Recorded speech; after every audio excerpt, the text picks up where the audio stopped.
जेरीको बाबाले मेरो phone number लिनु भएको छ भनेपछि पक्कै पनि फोन आउँछ।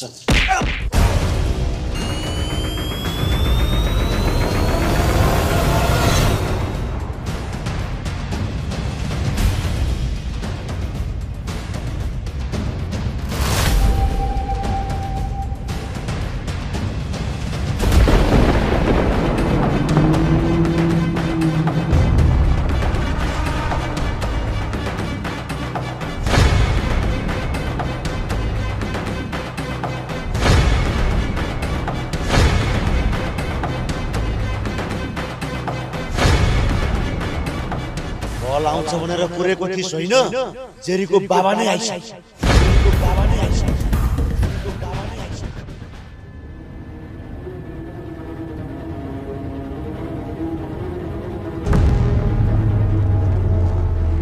जेरीको बाबा? तर बाबा, हजुरहरूले मलाई किन यसरी आक्रमण गर्नुभएको? मेरो कुरा सुनेर भाग्लास भनेर तँलाई मैले पछाडिबाट आक्रमण गरेको हुँ। मेरो कुरा ध्यान दिएर सुन। के सोचेको थिइस् तैँले? मेरो छोरीको खुसीको लागि म जे पनि गर्न सक्छु। तर यसको अर्थ यो होइन कि उहाँले आफ्नी छोरीको हात कुनै सौतामाथि दिनुहुन्छ। हो, त एउटा बिहे भइसकेको केटो होस् रे। भरा श्रीमती हुँदा हुँदै मेरो छोरीलाई आँखा लाउने आँट तैँले कसरी गरिस्? मैले मात्र आँखा लाएको होइन बाबा, उनले पनि मलाई मन पराउँदै रहेछन्। अब राम्रै मान्छेलाई त जसले पनि आँखा लाउने र मन पराउने त भइहाल्छ होइन र बाबा? मन पराउनु र जीवन बिताउनु फरक कुरा हो। तेरो बारेमा मलाई छोरीले सबै कुरा भनिसकी। तर म त जस्तोलाई मेरो घरको ज्वाइँ बनाउन चाहन्न। त मेरो छोरीबाट आजै साइड लाग। आजदेखि मेरो छोरीलाई फोन गरेको भेटेको थाहा पाएँ भने तेरो हात खुट्टा काटेर फ्यालिदिन्छु। तँलाई जीवनभर बोल्न नसक्ने बनाइन्छु। तर बाबा? को बाबा? कसको बाबा? मैले तँलाई जन्म दिए भएर तैँले मलाई बाबा भन्ने? कुरा बुझिस् नि होइन? त आजबाट मेरो छोरीको जीवनबाट साइड लाग। मैले मात्र होइन, तपाईँकी छोरीले पनि मलाई मन पराउँछ। तपाईँकी छोरीको कारणले गर्दाखेरि मैले मेरो श्रीमतीलाई डिभोर्स दिने प्रोसेस चालिसकेको छु।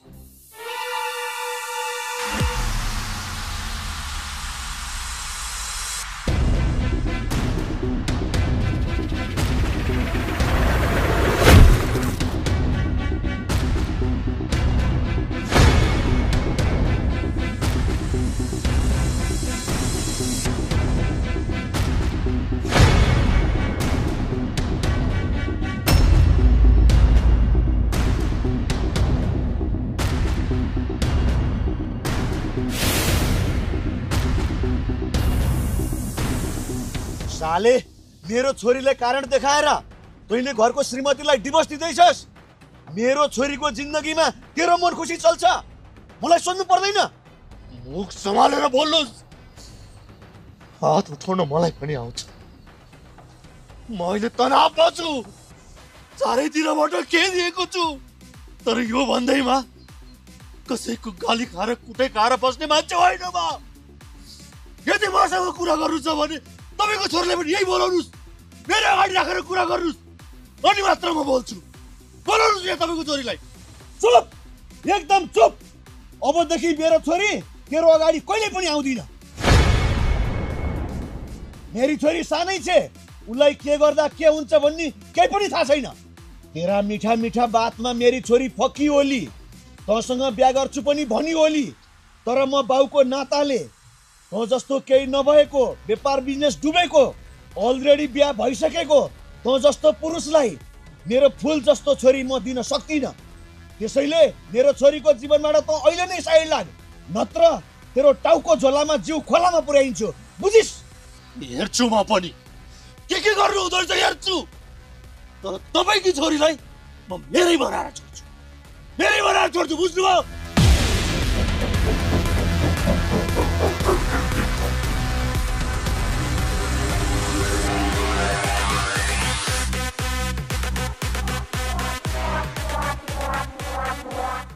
सर, यसलाई यत्तिकै छोड्नु हुँदैन। यो हाम्रो लागि खतरा हुन सक्छ कि यसलाई माथि पुर्याइनु? हो सर, यसलाई यत्तिकै छोड्यो भने यसले हाम्रो जेरी मायालाई जे पनि गर्न सक्छ। त्यसैले जाओ सिधै ल्याऊ।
सर यो त बेहोस भयो, अब के गर्ने? फाल्दे नालीमा। हस् सर।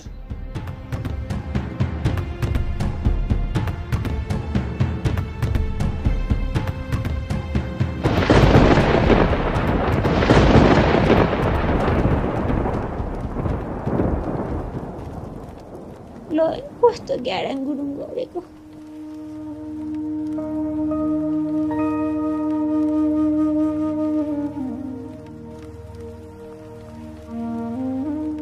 बाहिर पानी पर्या जस्तो हो। मङ्सिरका दिन नि के पानी पर्या होला। अब जाडो पनि जगाउने भयो। बाआमालाई भोलि घाम जाँदा बाटो नि चिप्लो भएर कति आएर हुने होला।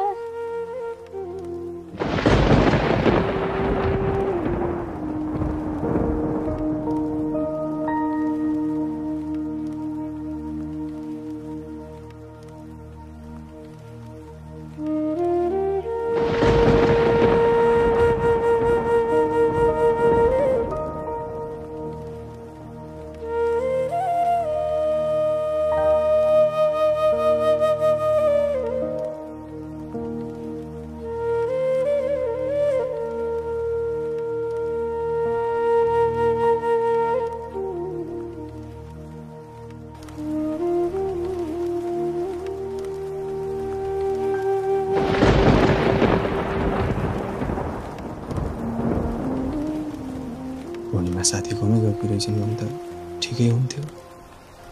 यदि केही गरी मैले माफ गरिनँ भन्ने तल्लामा कतै बाहिरै बसेको रहेछन् भने त तिनको बिजोकै हुन्छ। एकचोटि फोन गर्नु पर्यो।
फोन गर्नु भएको हो कि क्या हो?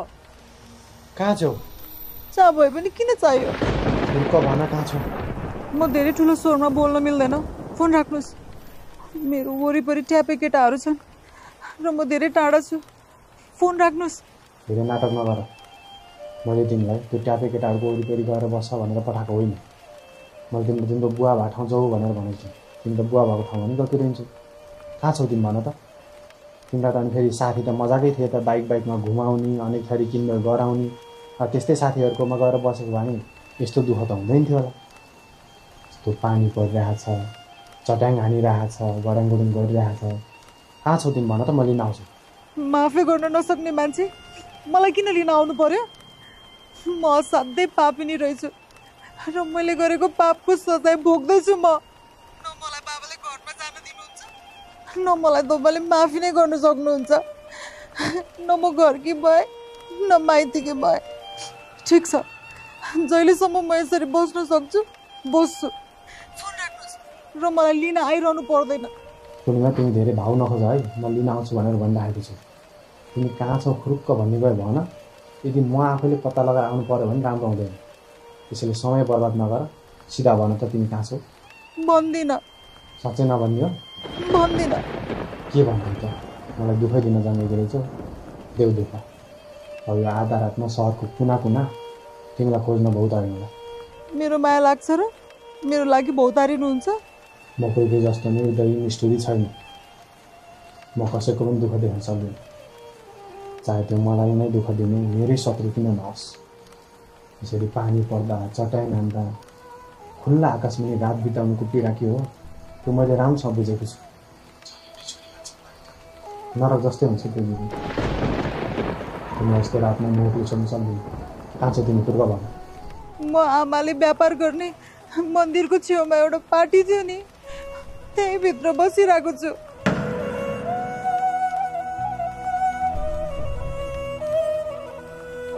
मलाई यति धेरै माया गर्ने श्रीमानको माया मैले बुझ्न सकिनँ। उहाँलाई दुःख पर्दा मैले साथ दिन सकिनँ। मबाट साँच्चै ठुलो गल्ती भएछ।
यति राम्री केटी रोइरहेछ, के भएछ? त्यही त नि, यति राम्री केटीलाई कसले रोयो? नराउ है, चिन्ता नगर, हँसाउने हामी छौँ नि। बिचारा हाम्रो मैयालाई जाडो भए जस्तो छ, पानी पनि परिरहेको छ। हामी दुईजनाको बिचमा राखेर तातो बनाएर सुताउँछौ नि, जान हामीसँग। जे पाए त्यही बोल्दैन, अहिले भेटौँला नि फेरि। त्यही भेट्न खोजेको त हो नि, भेटाइदेऊ, तिर्खा भेटाइदेऊ। जाडो भयो होला, ज्याकेट लाउँछौ? चुप, सुनेन मलाई। यति सुनसान रातमा यति राम्री मैयालाई देखेपछि नछोइ बस्न सक्छौ? त्यही त सुरु गरेको।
डिस्टर्ब गर्छ साले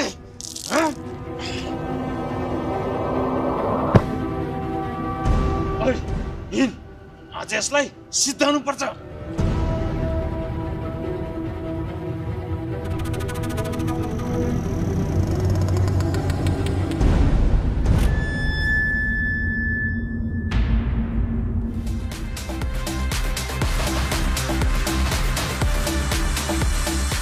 केटी कोस न छोड हाम्रो बाटो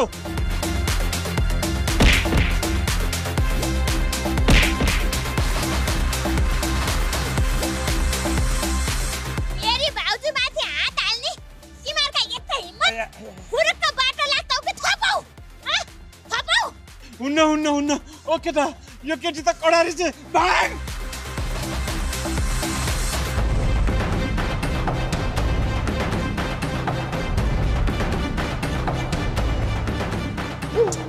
बुइनी तिमी यहाँ कसरी आइपुग्यौ गाडी आउने तपाईँ गाडी आउनु त्यहाँडी आइ तपाईकै पछि पछि थिमु तिमीलाई त के गर्नु र कहाँबाट म हिँडेको थाहा पाएर पछि लागेर यस्तो अन्धकार रातमा पानी परिरहेको छ कहाँ के यस्ता केटा भेटिन्छन् यस्तै केटाले केही नराम्रो गरिदिएको भए के हुन्थ्यो हो सक्नु पर्यो नि प्रभु सक्नु पर्यो नि तपाईकी बुइनलाई कसैले छुनु सक्छ अहिले तपाईहरुका आहाडी मैले तिनीहरुलाई ठहरे भुतुक्कै पार्दी कि पार्दिन भगाइदिए कि भगाइदिन अनि के पारा हो तपाईको भाउजू माइत गइहे भन्दा भन्नुहुन्थ्यो त यही हो भाउजूको माइत जान्छु भनेर भनेको थिइन् यहाँ आएर बसेको रहेछ के गरेको भयो म आउनलाई एकछिन ढिला भएको भए यहाँ के हुन सक्थ्यो त्यही पनि घुर्क्याएर म यहाँ छु भनेर पनि नभन्ने मैले फोन गरेर सोध्ने बित्तिकै म यहाँ छु भनेर भनिदिएको भए मैले अहिलेसम्म घर लगिसक्थेँ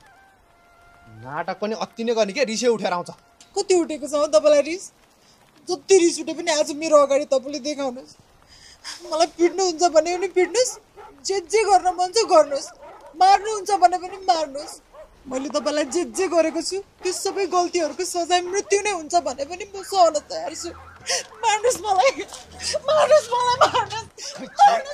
छोड धेरै नाटक नगर खुर्कै न बुवा आमाले कति चिन्ता गरिराख्नु भएको छ म बुवाकोमा पुऱ्याइदिन्छु छिटो जान्न म बाबाकोमा सानी आमाले मलाई मन पराउनुहुन्न मेरो कारणले गर्दा बाबा र सानी आमाको सम्बन्ध बिग्रिन्छ त्यही भएर जान्न म बाबाकोमा जान्नौ भने तिमी जहाँ जाँदा खुसी हुन्छौ भन म त्यहीँ पुऱ्याइदिन्छु तर यसरी राति एक्लै तिमी बाहिर बसेको म सुन्न देख्न सक्दिनँ कहाँ जाँदा खुसी हुन्छ भन त म त्यहीँ पुऱ्याइदिन्छु